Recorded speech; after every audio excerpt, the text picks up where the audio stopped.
Hey everyone, my name is Army of One, and today I'm going to be reviewing The Sun's Tirade by Isaiah Rashad. The Sun's Tirade is the debut studio album by Tennessee rapper Isaiah Rashad, and was originally released back in 2016, which one could consider the dead center of the golden age of Top Dog Entertainment. That label that he put this album out on at the time was on a significant hot streak of incredible albums, including Schoolboy Q's Blank Face, Kendrick Lamar's To Pimp a Butterfly, and Untitled Unmastered, and later SZA's Control album. However, The Sun's Tirade stands out from those projects in that it isn't in the usual rap style that TDE was known for at the time.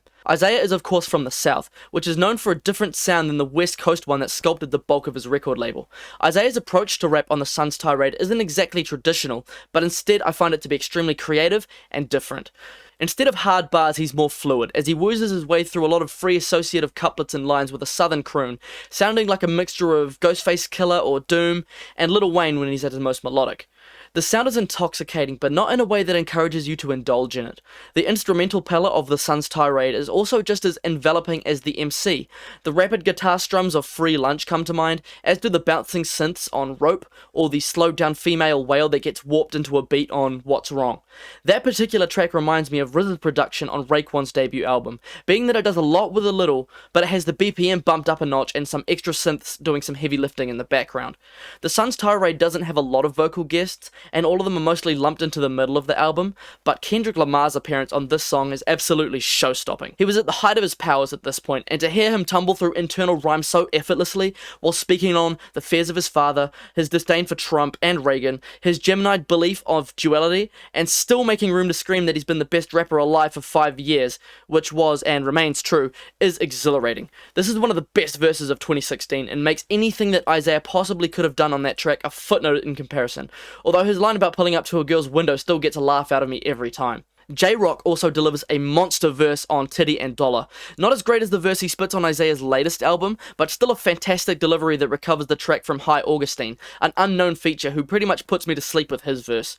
Apart from these, all the features are singers, and most of them are in-house TDE talents such as Zachary, Sir, and SZA. SZA's appearance on Stuck in the Mud is less out there than what she would do after her Control album came out. Instead of a standalone appearance, she sings backup with Rashad as he sings his own chorus, and she actually complements him fantastically, which really helps the vibe of this already really woozy beat. One of the main topics of The Sun's Tirade that Isaiah Rashad really muses on are his drug addictions that nearly cost him everything. Xanax and alcohol were his vices for years before he put them down to make this album, and the depressed vibe of his lyrics is reflected a lot in the instrumentals here. Take a song like Dressed Like Rappers, for example, where he raps, "I can admit, I've been depressed, I hit a wall, ouch," over a sour downtempo synth chord that runs for the length of the song. It's startlingly potent, like staring in a mirror after a panic attack, but it also gives room to reflect. He knows what he needs to achieve, and it isn't a lot. If I can pay my bills, I'm good. But addiction makes even that seem far away. To speak more on Dress Like Rappers though, this song is a perfect example of how emotionally exposed Isaiah is on this album. There are so few words on this song, the two verses barely reach 12 bars each, but he still says so much on the track. "If I should die while I'm away, I had a nice time" is a crazy line for a 25-year-old to say, which really goes to show how far along he is in his mental instability at the time. Free Lunch is another great highlight from the start of the album. The guitar loop is excellent, and the strings that play throughout the verses add beautifully to the track as well. Rashad's chorus is catchy as hell, even if he's rapping about his destructive habits, and the verses are catchy as hell as well. I can't say I have many reservations with this album.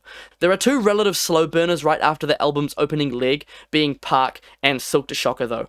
I'd say that Park meanders a bit too much for its own good, and even with Isaiah's unusually charismatic delivery on this song, it still feels a bit lopsided, but it's less than 3 minutes long and immediately goes into the song B-Day, which has one of the most vibrant beats on here. Silk to Shocker has a similar issue with a slow, thumping drum beat that doesn't really go anywhere, and Isaiah's croons here almost feel comatose. Sid the Kid from Odd Future fame does a great job on background vocals to add some flavor, but it still doesn't really save the track for me. It kind of feels like a bit of more of an interlude.